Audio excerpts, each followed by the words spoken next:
Hello friends, വണ്ടി Hyundai I ആണ്. Petrol variant ആണ്. 2017 മോഡൽ വണ്ടിയാണ്.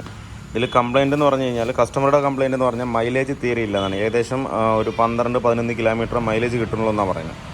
അപ്പോൾ നമ്മൾ വന്ന് ഓടിച്ച് നോക്കിയപ്പോൾ ഇതിൽ ക്ലച്ച് നല്ലോണം റേസ് ആവുന്നുണ്ട്. അതുമാത്രമല്ല ക്ലച്ച് ഹെവി ഹാർഡാണ്, നല്ലവണ്ണം ഹാർഡാവുകയാണ്.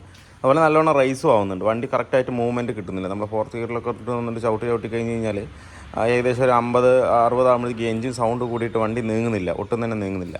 അപ്പോൾ മെയിൻ ഒരു കാരണമാണ് ഈ മൈലേജ് ഷോർട്ട് ആവാൻ. ഏറ്റവും മെയിൻ കാരണം ഇത് തന്നെയാണ്. എന്താ വെച്ചാൽ ക്ലച്ചിൻ്റെ തന്നെയാണ്.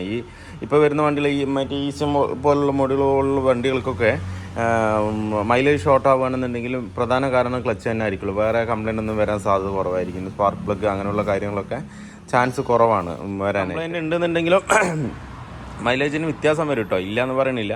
പക്ഷേ കൂടുതലും ഒരുപാട് വ്യത്യാസം വരികയാണെന്നുണ്ടെങ്കിൽ ക്ലച്ച് സംബന്ധപരമായിട്ടുള്ള കാര്യങ്ങൾ മാത്രമായിരിക്കും ഇതിന് വരുന്നത്. എന്താ വെച്ച് കഴിഞ്ഞാൽ എഞ്ചിൻ്റെ പവറും ഗിയർ ബോക്സിലേക്ക് എത്തിക്കുന്നതിൻ്റെ ഇടയിലുള്ള സാധനമാണ് ഈ ക്ലച്ച് കംപ്ലയിൻ്റ് ആയി കഴിഞ്ഞ് കഴിഞ്ഞാൽ പിന്നെ ഒട്ടും തന്നെ വലിവും ഉണ്ടാവില്ല, മൈലേജും ഉണ്ടാവില്ല.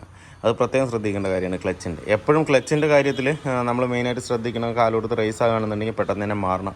ഇല്ലാന്നുണ്ടെങ്കിൽ വഴിയിൽ നിൽക്കും ഒരുപാട് ബുദ്ധിമുട്ടുകളുണ്ട് ഇതിനകത്ത്, മനസ്സിലായി. അപ്പോൾ ഇതിൻ്റെ മെയിൻ പ്രശ്നം എന്ന് പറഞ്ഞു കഴിഞ്ഞാൽ ക്ലച്ചായിരുന്നു. ഓടിച്ച് നോക്കിയപ്പോൾ ക്ലച്ചിൻ്റെ കംപ്ലയിൻ്റ് ആയിട്ടാണ് കിട്ടിയത്. അപ്പോൾ നമ്മളിപ്പോൾ ഗിയർ ബോക്സ് ഇതിനകത്ത് ഇറക്കിയിട്ടിട്ടുണ്ട്. അല്ലേ, ഗിയർ ബോക്സ് ഇറക്കാൻ വേറെ ഒന്നുമില്ല. ഇപ്പോൾ എല്ലാ വണ്ടിയിലും ഒരുപോലെ തന്നെ, എല്ലാ വണ്ടിയിലും ചെയ്യുന്ന പോലെ തന്നെ ഡ്രൈവ് ഷാഫ്റ്റ് രണ്ടെണ്ണം അഴിക്കുക, ഹബ്ബ് അഴിച്ച് മാറ്റുക. അതിനുശേഷം ഗിയർ ബോക്സിൻ്റെ ബോൾട്ട് അഴിച്ചുകൊണ്ട് എടുത്താൽ പുറത്ത് വരും. എല്ലാ വണ്ടിയിലും നമ്മളിങ്ങനെ ഗിയർ ബോക്സ് ഇറക്കുന്ന നേട്ടും ബോൾട്ട് അഴിക്കുന്ന വീഡിയോ ഒന്നും ഇടുന്നില്ല.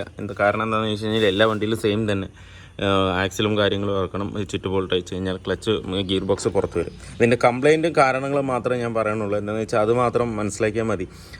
അത് മറ്റേത് മനസ്സിലാക്കേണ്ടതെന്നല്ല, പക്ഷേ അതിൽ കാര്യമില്ല. എല്ലാ വണ്ടിയിലും സെയിം തന്നെയാണ്. അഴിക്കുന്നതും പിടിക്കുന്നതും എങ്ങനെയാണെന്ന് പറഞ്ഞു കഴിഞ്ഞാൽ എല്ലാം സെയിം തന്നെയാണ്.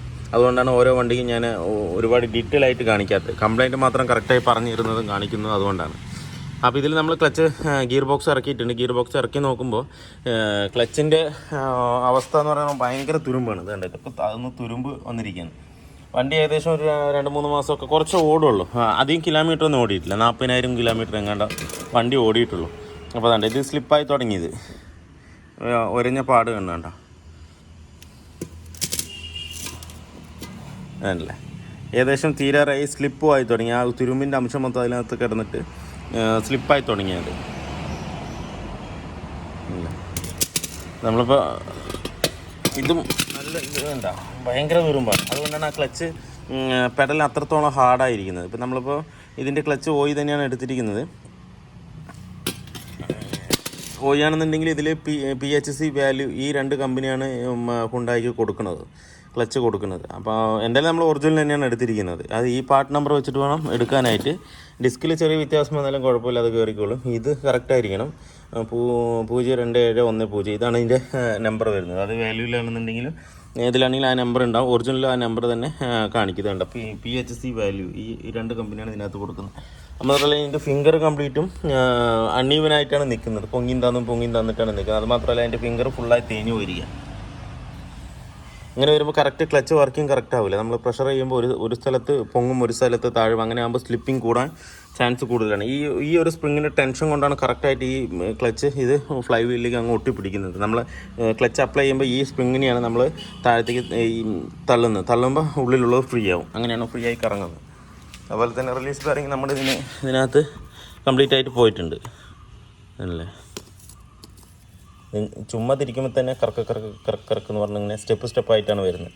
ഇപ്പോൾ റിലീസ് ബെയറിംഗ് പറഞ്ഞു. ഇതൊക്കെ റിലീസ് ബെയറിംഗ് സാൻഡ്രോ അങ്ങനെയുള്ള വണ്ടികൾക്കൊക്കെ സെയിം ആണ്. I10 സാൻഡ്രോ ഇതിന് പെട്രോൾ വേരിയൻറ്റിൻ്റെ എല്ലാത്തിൻ്റെയും സെയിം തന്നെയാണ് ഇതിന് വരുന്നത്. അതാണിപ്പോൾ നമ്മൾ ക്ലച്ച് സെറ്റ് എടുത്തിരിക്കുന്നത്. പ്ലേറ്റും അതുപോലെ ക്ലച്ച് കവറും സെപ്പറേറ്റാണ് വരുന്നത്. ഹുണ്ടായുടെ ഒറിജിനൽ പാർട്സ് തന്നെയാണ് എടുത്തിരിക്കുന്നത് ആണ് വരുന്നത്. ഈ നമ്പർ മാത്രം ചെറിയ വ്യത്യാസമുണ്ട്, കുഴപ്പമില്ല, നമുക്ക് ഇടാം. വന്നിട്ട് 2730 അതിൽ 2710 ഓയി തന്നെയാണ് എടുത്തിരിക്കുന്നത്. അതുപോലെ ക്ലച്ച് കവർ അത് ഒറിജിനൽ തന്നെ എടുത്തിരിക്കുന്നത്.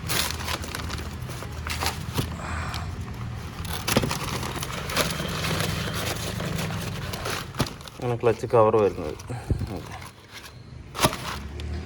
ഇവിടെ നല്ലോണം തിന്നറിട്ട് തുടയ്ക്കണം. അല്ലാന്നുണ്ടെങ്കിൽ അതിലൊരു ഓയിലിൻ്റെ അംശമുണ്ട്. വണ്ടി വീണ്ടും റേസ് ആവാൻ സാധ്യത ഉണ്ടാവും. ഇത് ക്ലച്ച് റിലീസ് ബെയറിങ് 537 രൂപ വരുന്നുണ്ട് റിലീസ് ബെയറിങ്. അത് ഒറിജിനൽ തന്നെയാണ് ഹുണ്ടായുടെ. എന്തായാലും നമുക്കിതിനിപ്പോൾ അതിനകത്ത് കയറ്റാം. പിന്നെ നമ്മൾ അതൊന്ന് ഇത്തിരി ഒരു 10 മിനിറ്റ് തണുപ്പിച്ച് ഇത്തിരി വെള്ളമൊക്കെ ഒഴിച്ച് കഴിഞ്ഞാൽ വീണ്ടും അതുപോലെ നോർമലാവും. പിന്നെയും ചൂടാകുമ്പോൾ പിന്നെയും അതേ കംപ്ലയിൻറ്റ് വരും. അപ്പോൾ ഇതുപോലെ ഡീസൽ വണ്ടികൾക്ക് പഴയമുള്ള വണ്ടികൾക്ക് എപ്പോഴും ക്ലച്ച് ഓവറോൾ ചെയ്യുമ്പോൾ സിലിണ്ടറും കൈയോടെ മാറ്റി വിടുക. അതുപോലെ സിലിണ്ടർ മാറ്റുന്നത് ഒറിജിനൽ സിലിണ്ടർ തന്നെ ഇടുക. 3000 ചില്ലാൻ രൂപ എന്താ വരുന്നുണ്ട് സിലിണ്ടറിന്, സ്ലീവ് സിലിണ്ടറിന്. അപ്പോൾ അത് കൈയോടെ കൂടെ മാറ്റുന്നതായിരിക്കും നല്ലത്. എന്താ വെച്ച് കഴിഞ്ഞാൽ ക്ലച്ച് നമ്മൾ അത്രത്തോളം പഴയ മോഡൽ വെർണിക്കൊക്കെ ക്ലച്ച് പറഞ്ഞു കഴിഞ്ഞാൽ ഏകദേശം ഒരു 9,000 രൂപ 9-10 രൂപയോളം വില വരും. 9 രൂപ 9,500 വരുന്നുണ്ട് വാല്യൂടെ. അതായത് നമ്മൾ ഒറിജിനലാണെന്നുണ്ടെങ്കിൽ വീണ്ടും വില കൂടും. 15 രൂപ എങ്ങാണ്ട് വരുന്നുണ്ട്. നല്ല റേറ്റ് ഉണ്ട്. അപ്പോൾ എന്തായാലും അത്രയും വില കൊടുത്ത് നമ്മൾ ക്ലച്ച് ഇടുമ്പോൾ ഈ 3000 ചില്ലാൻ രൂപ കൊടുത്തിട്ട് ക്ലച്ച് സിലിണ്ടർ മാറാൻ വലിയ ബുദ്ധിമുട്ടൊന്നുമില്ല. നമുക്ക് മാറ്റി വിട്ട് കഴിഞ്ഞ് കഴിഞ്ഞാൽ പിന്നെ നമുക്ക് അതിൻ്റെ ഭാഗം ചിന്തിക്കേണ്ട. ഇല്ലാത്ത പക്ഷം വീണ്ടും കംപ്ലയിൻറ്റ് റിപ്പീറ്റ് ആവും. പിന്നെ അത്രയും രൂപ ചിലവാക്കിയിട്ട് ഒരു മോശപ്പേരും അതിനകത്ത് വരും. അപ്പോൾ എന്തായാലും ഡീസൽ വണ്ടികൾക്കൊക്കെ ചെയ്യുമ്പോൾ ആ സിലിണ്ടറും കൈയോടുകൂടി മാറ്റിവിടും. ഇതിലാവശ്യമില്ല, ഇത് ഓക്കെയാണ്. ഇതിന് പെട്രോൾ വണ്ടിക്ക് ഇതുവരെ അങ്ങനെ ഒരു കംപ്ലയിൻറ്റ് വന്നിട്ടില്ല. ഡീസൽ വണ്ടിക്കാണ്, പഴയ വണ്ടിക്കാണ് കൂടുതൽ ആ ഒരു കംപ്ലയിൻറ്റ് വരാറ്. എന്നാലും നമുക്ക് ഇതിൻ്റെ ക്ലച്ച് ഇൻസ്റ്റാൾ ചെയ്യാൻ, എന്നിട്ട് ഗിയർ ബോക്സ് കയറ്റാൻ. I20യുടെ വർക്ക് ഫുള്ളി കംപ്ലീറ്റ് ആയിട്ടുണ്ട്. ഇതിൽ മെയിനായിട്ട് ചെയ്തത് കസ്റ്റമർക്ക് കംപ്ലയിൻറ്റ് മൈലേജ് ഷോട്ടാണ്. നമ്മളതിൽ ചെക്ക് ചെയ്തതിൽ കണ്ടത് വേറെ കംപ്ലയിൻ്റ് ഒന്നുമില്ല. ഇതിനകത്ത് ക്ലച്ച് പക്ക പോയതാണ്. ക്ലച്ച് നല്ലോണം റൈസ് ആകുന്നുണ്ടായിരുന്നു, അതുപോലെ ഹാർഡ് ആയിരുന്നു. ഇപ്പോൾ ക്ലച്ച് പക്ക സ്മൂത്താണ്. ചവിട്ടുമ്പോൾ തന്നെ പക്ക അറിയാൻ പറ്റും. അത് കസ്റ്റമർ ഓടിക്കുമ്പോൾ, നേരത്തെ ഓടിച്ചിട്ട് ഇപ്പോൾ സർവീസ് കഴിഞ്ഞിട്ട് പോകുമ്പോൾ ഓടിക്കുമ്പോൾ നല്ലോണം ഫീലിംഗ് അതിന് മനസ്സിലാക്കാൻ പറ്റും. അത്രത്തോളം ഫ്രീ ആയിട്ടുണ്ട് അതിനകത്ത്. വേറെ പ്രത്യേകിച്ച് കംപ്ലയിൻ്റ് ഒന്നും ഇതിനകത്ത് ഇല്ല. പിന്നെ ഫ്രണ്ടിലെ ഷോക്കിന് ചെറിയൊരു സൗണ്ട് വരുന്നുണ്ട്, ചെറുതായിട്ട് മൈന്യൂട്ടായിട്ടേ വരുന്നുള്ളൂ. ഹെവി നോയ്സ് അല്ല, ചെറിയൊരു രീതിയിൽ ലെഫ്റ്റ് സൈഡിൽ നിന്ന് ഷോക്കിൻ്റെ സൗണ്ട് വരുന്നുണ്ട്. അത് നമുക്ക് കസ്റ്റമറിൻ്റെ അടുത്തൊന്ന് പറഞ്ഞു നോക്കാം. അത് മാറ്റണമെന്നുണ്ടെങ്കിൽ ഓക്കെ, ഇല്ലാന്നുണ്ടെങ്കിൽ പിന്നീട് ചെയ്താൽ മതി. ഇതിപ്പോൾ റഫ് റോട്ടിൽ ഓടിക്കുന്നത് ഇപ്പോൾ ഒന്നും സൗണ്ട് കേൾക്കില്ല. നല്ല കട്ടറിലൊക്കെ വീഴുമ്പോൾ ചെറിയൊരു നോയ്സ്, കിടിട് എന്നൊരു നോയ്സ്. അത് ലിങ്ക് റോഡോ സ്റ്റിയറിംഗ് ബോൾ ജോയിൻ്റ് എൻഡ് അങ്ങനെയൊന്നും കുഴപ്പമില്ല.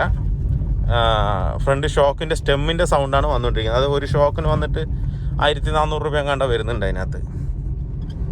അതുപോലെ തന്നെ ഇപ്പോൾ കാല് കൊടുക്കുമ്പോൾ ഫോർത്ത് ഗിയറിലാണ് പോകുന്നത്. കാല് കൊടുക്കുന്നതനുസരിച്ച് പക്കയായിട്ട് കയറുന്നുണ്ട്. ഇപ്പോൾ നേരത്തെ എന്ന് പറഞ്ഞാൽ കയറാൻ ഇത്തിരി ലാഗായിരുന്നു. ഇപ്പം അത് പക്കായിട്ട് കയറുന്നുണ്ട്.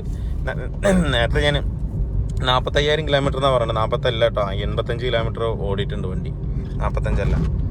ക്ലച്ചും നല്ല സ്മൂത്ത് ആയിട്ടുണ്ട്. ഇപ്പം വേറെ എന്താ പറയുക, കടിക്കുന്നതോ അതുപോലെ ഗിയർ ടൈറ്റോ അങ്ങനെയൊന്നുമില്ല. അത്യാവശ്യം ഫ്രീ പ്ലേ ഉണ്ട്, നല്ല രീതിക്ക് ഫ്രീയും ഉണ്ട് ഇതിനകത്ത്. ക്ലച്ച് സിലിണ്ടറൊക്കെ കംപ്ലയിൻ്റ് ആയി കഴിഞ്ഞാൽ പെഡൽ നല്ലോണം ഹാർഡാകും. അത് കുറച്ച് കിലോമീറ്റർ ഓടിച്ചാൽ അറിയില്ല. ഇത്തിരി അത്യാവശ്യം നല്ലോണം കിലോമീറ്റർ ഓടിച്ചാൽ മാത്രമേ ആ കംപ്ലയിൻറ്റ് കിട്ടുള്ളൂ. അപ്പോൾ പൊതുവെ പെട്രോൾ വണ്ടിക്ക് അങ്ങനെ കംപ്ലയിൻറ്റ് വരാൻ ചാൻസ് കുറവാണ്. ഡീസൽ വണ്ടിക്കാണ് കൂടുതലും വരുന്നത്. എന്ന് വെച്ചാൽ ടെമ്പറേച്ചർ കൂടുതലാണ് അതിന്. അപ്പോൾ അങ്ങനെ വരുമ്പോഴാണ് അതിന് കൂടുതൽ കംപ്ലയിൻറ്റ് വരുന്നത്. ഇതിന് അങ്ങനെ പ്രത്യേകിച്ച് കംപ്ലയിൻറ്റ് വന്നിട്ടില്ല, കിട്ടിയിട്ടില്ല. മനസ്സിലായില്ലേ? സിലിണ്ടർ ക്ലച്ച് മാറുമ്പോൾ സിലിണ്ടറും കൂടെ മാറണം, അല്ലാന്നുണ്ടെങ്കിൽ പണി കിട്ടും. അല്ലെങ്കിൽ പോയി പിറ്റേമ്പക്കം 4 പക്കം കംപ്ലയിൻ്റ് എന്ന് പറഞ്ഞ് തിരിച്ചു വരും. ക്ലച്ച് ചവിട്ടിയിട്ട് ഹാർഡാണെന്ന് പറഞ്ഞിട്ട്. എപ്പോഴും അത് കൂടുതലും വരുന്ന ഫ്ലൂയിഡിക്കണമെന്നൊന്നും ആ കംപ്ലയിൻറ്റ് അധികം കണ്ടിട്ടില്ല. മറ്റേ ഇതിന് I20 പഴയ മോഡൽ, അതുപോലെ വരുന്ന പഴയ മോഡൽ, ഇതിനൊക്കെയാണ് ആ ക്ലച്ചിൻ്റെ സിലിണ്ടറിന് പെട്ടെന്ന് കംപ്ലയിൻറ്റ് വരുന്നത്. നമ്മുടെ ഈ ഭാഗത്തേക്കൊക്കെ നല്ല മഴ കേട്ടോ, ഹെവി മഴയാണ് പെയ്തുകൊണ്ടിരിക്കുന്നത്. കാലത്തൊട്ട് തുടങ്ങിയ മഴയാണ്, ഇങ്ങനെ പെയ്തുകൊണ്ടേയിരിക്കുകയാണ്. നല്ല മഴയാണ് പാലക്കാട് സൈഡ് മൊത്തത്തിൽ. ഇനിയിപ്പോൾ ഇടിയും വെട്ടുന്നുണ്ട്, ഇടിയും മഴയും ഹെവി ആയിട്ട് വന്നുകൊണ്ടിരിക്കുന്നുണ്ട്. അപ്പോൾ വീഡിയോ എല്ലാവർക്കും ഇഷ്ടമായിരുന്നു ലൈക്ക് ചെയ്യുക, ഷെയർ ചെയ്യുക, അതുപോലെ തന്നെ സബ്സ്ക്രൈബ് ചെയ്യാതെയാണ് വീഡിയോ കാണുന്നതെങ്കിൽ ഒന്ന് സബ്സ്ക്രൈബ് ചെയ്ത് സപ്പോർട്ട് ചെയ്യുക. അപ്പോൾ മറ്റൊരു വീഡിയോയിലേക്ക് കാണുന്നവരെ എല്ലാവർക്കും ബൈ.